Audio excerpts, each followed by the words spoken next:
Hello बच्चों, welcome to our channel पाठशाला। आज हम आपको फिजिक्स पढ़ाएंगे और फिजिक्स का जो पहला टॉपिक है उसी को हम आज कंटिन्यू रखेंगे, ठीक है। और वो अगला टॉपिक जो आपका है वो है Coulomb's law in vector form. Clear है? चलिए देखते हैं। हम इसमें दो यूनिट पॉजिटिव टेस्ट चार्जेस लेंगे और उनको नाम देंगे Q1 एंड Q2, ठीक है। और इनके बीच में इनको एक दूरी पे रखेंगे और उस दूरी को लेंगे हम R। क्लियर है बच्चों? अच्छा, इस वेक्टर फॉर्म को समझने के लिए आपको पहले दो चीजों को बहुत जल्दी समझना पड़ेगा, वो है F एंड R, यानी कि फोर्स और पोजीशन वेक्टर। क्लियर है? इनकी डायरेक्शंस, क्योंकि वेक्टर फॉर्म में हम क्या समझेंगे, क्योंकि मैग्नीट्यूड हम पहले निकाल चुके हैं, ठीक है ना। अब हम क्या समझेंगे, मैग्नीट्यूड विद डायरेक्शंस, ठीक है। तो डायरेक्शंस निकालने के लिए हमको इन दो फॉर्मेट्स को पहले अच्छे से समझना होगा। और बच्चों, इन फॉर्मेट्स को आप ऐसे ही लेके चलना हमेशा, तो आप कभी कंफ्यूज नहीं होगे। क्लियर है? चलिए देखते हैं। तो आपको जो फोर्स का फॉर्मेट लेना है बेटा, वो लेना है फोर्स ऑन एंड बाय, ठीक है। इसको मैं अभी एक्सप्लेन करूंगा। क्या लेना है आपको? फोर्स ऑन एंड बाय, यानी कि फोर्स ऑन, फोर्स किस पे लग रहा है, क्लियर है। और बाय यानी कि कौन लगा रहा है, ठीक है। चलिए इसमें देखते हैं इसको।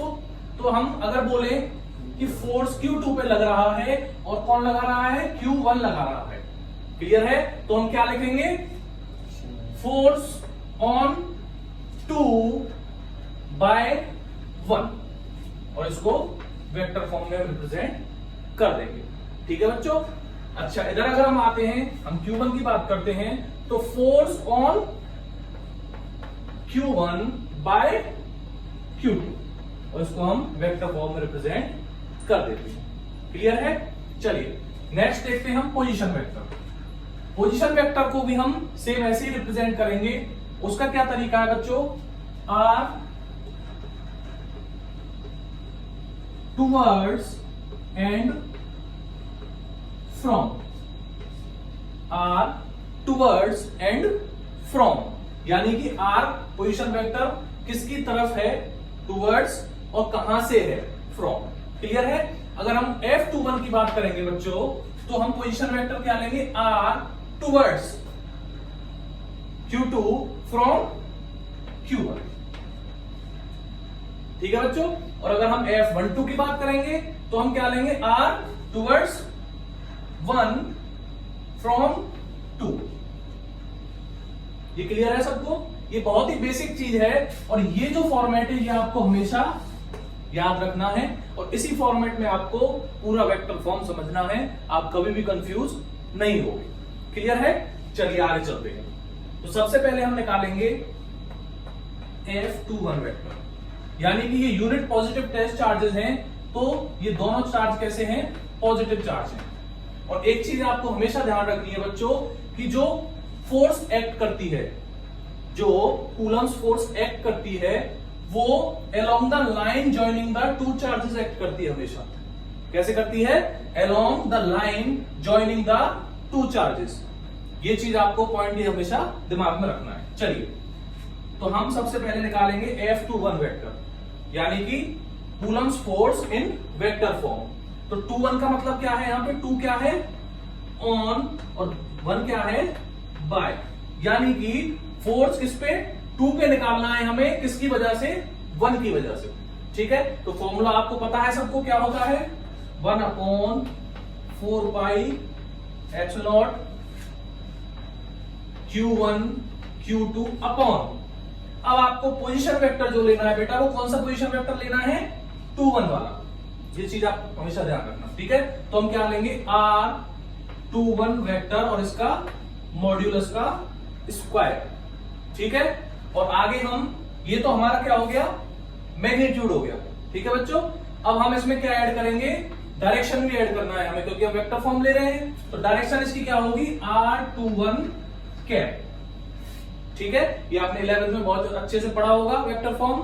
तो हम क्या लेंगे डायरेक्शन के लिए, R21 कैप, और इसको हम इक्वेशन नंबर 1 दे देंगे। सिमिलरली नेक्स्ट हम लेंगे F12 वेक्टर, ठीक है बच्चों।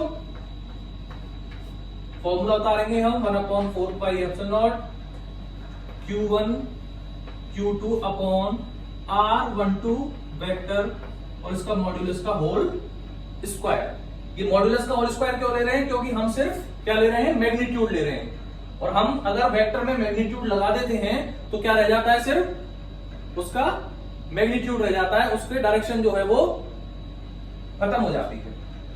तो इसको हम R12 कैप इसमें डायरेक्शन ऐड कर देते हैं और ये आपकी दो इक्वेशंस बन गई कूलम्स लॉ की इन वेक्टर फॉर्म। ठीक है, इसके और भी तरीके हैं इसको डिनोट करने के, वो हम नेक्स्ट मेथड में पढ़ेंगे। ये फर्स्ट मेथड हो गया आपका डिनोट करने का। अब आते हैं हम सेकंड मेथड पे। चलिए बच्चों, हम सेकंड मेथड देखते हैं इसका। तो सेकंड मेथड में हमें क्या देखना होगा कि वेक्टर फॉर्म जो आपने पढ़ चुके हो उसमें क्या देखना है कि आर कैप जो होता है वो is equals to R vector upon R vector का मॉड्यूलस। क्लियर है? तो ये आपका क्या होता है? आर कैप होता है। तो अगर हम अपने फॉर्मूले की बात करें तो R21 कैप जो होगा वो किसके बराबर होगा? R21 vector upon modulus of R21 vector. Clear है? और अगर हम R12 की बात करें तो वो क्या होगा? R12 vector upon modulus of R12 vector. ठीक है बच्चों, अब इन जो दो वैल्यूज हैं R21 और R12 कैप की, इनको हम फर्स्ट मेथड में पुट करेंगे और हमारा जो एक और मेथड है वो निकल के आएगा। देखिए कैसे। तो F21 vector is equals to 1/4 pi epsilon not Q1 Q2 upon R21 vector modulus whole square and R21 cap. Clear है? अब इस R21 कैप की जगह पे हम क्या पुट करेंगे? R21 vector upon modulus of R21 vector का। ठीक है, चलिए देखते हैं हमारे क्या वैल्यू निकल के आती है। 1/4 pi epsilon not Q1 Q2 upon R21 vector modulus का स्क्वायर इनटू क्या है? R21 vector upon R21 vector का मॉड्यूलस। तो ये देखिए R21 वेक्टर का मॉड्यूलस और R21 वेक्टर का मॉड्यूलस, तो ये क्या बन जाएगा? होल क्यूब बन जाएगा। क्लियर है? चलिए देखते हैं। 1/4 pi epsilon not Q1 Q2 upon R21 vector का मॉड्यूलस का whole cube into R21 vector. ठीक है बच्चों, तो ये आपका एक नया फॉर्मेट आ गया किसका? Vector form. सिमिलरली हम क्या कर लेंगे? F12 वेक्टर निकाल लेंगे।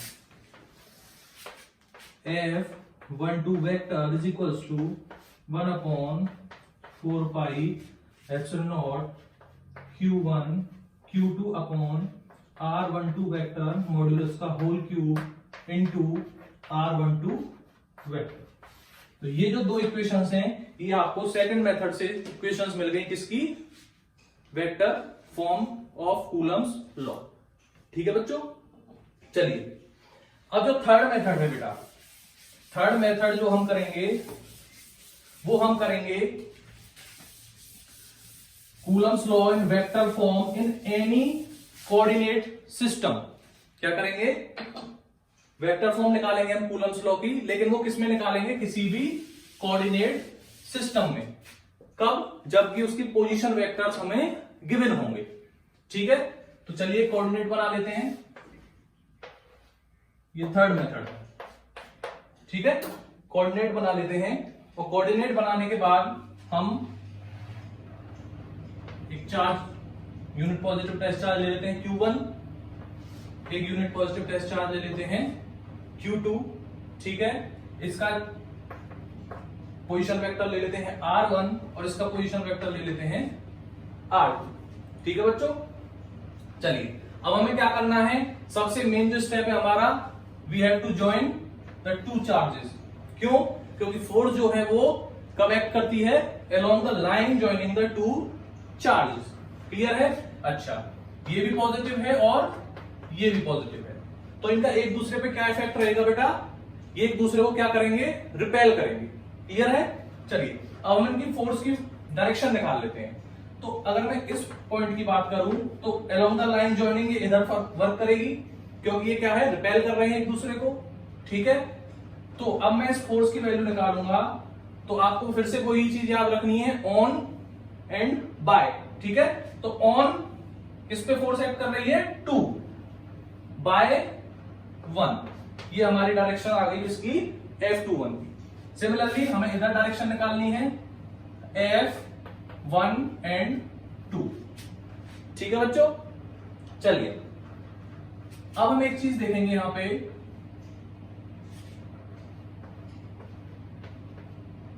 ये आ गया हमारा R21 वेक्टर, पोजीशन वेक्टर। ठीक है, अगर हम F21 लेंगे तो R21 पोजीशन वेक्टर आएगा, और अगर हम F12 लेंगे तो R12 पोजीशन वेक्टर आएगा। ये चीज क्लियर है। अब हमारा नेक्स्ट जो स्टेप है बेटा, वो हमें लेना है, क्योंकि हमें R21 या R12 हमारे क्वेश्चंस में गिवन नहीं होंगे, हमें क्या दिया गया है, R1 एंड R2। तो हमें इस R21 को कन्वर्ट करना होगा किसमें, R1 और R2 के फॉर्मेट में। ठीक है, तो उसके लिए हम क्या यूज करेंगे, triangular law of vector addition. ये आपने 11वीं क्लास में पढ़ रखा होगा बहुत अच्छे से, triangular law of vector addition. तो चलिए देखते हैं, ये हमारा क्या है, R1 वेक्टर।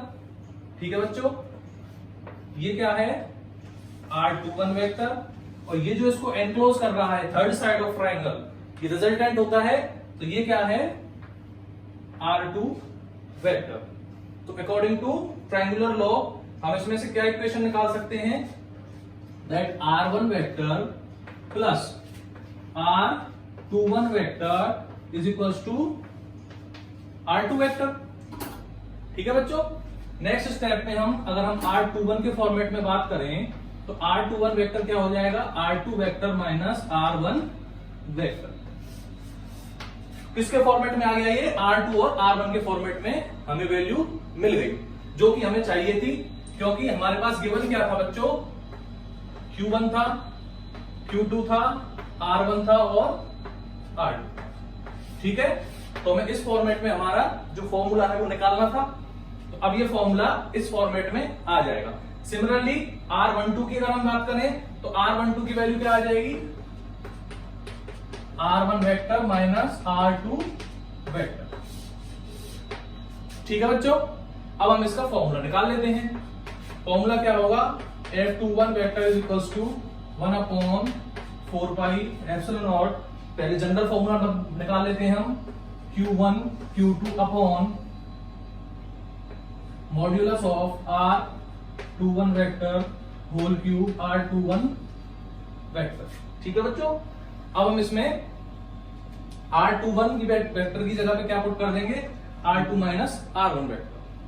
ठीक है, F21 vector is equals to 1/4 pi epsilon not Q1 Q2 upon R21 की जगह पे क्या पुट करना है हमें, R2 minus R1, R2 vector minus R1 vector modulus का whole cube into R2 vector minus R1 vector. ठीक है बच्चों, ये आपका आ गया फॉर्मूला कूलम्स लॉ का इन वेक्टर फॉर्म। सिमिलरली हम क्या कर लेंगे, F12 वेक्टर कर लेंगे। तो F12 वेक्टर क्या हो जाएगा बच्चों, 1/4 pi epsilon not Q1 Q2 upon R1 vector minus R2 vector modulus का whole cube into R1 vector minus R2 vector. और ये बन गई आपकी इक्वेशंस किसमें, किसी भी कोऑर्डिनेट सिस्टम में। ठीक है बच्चों, कब, जब हमें पोजीशन वेक्टर्स की वैल्यू क्या हो, गिवन हो। ठीक है बच्चों, तो ये आपका जो टॉपिक है यही समाप्त होता है, और अगले ज्यादा वीडियोस के लिए हमारे चैनल को लाइक करें, शेयर करें और सब्सक्राइब करें। Thank you.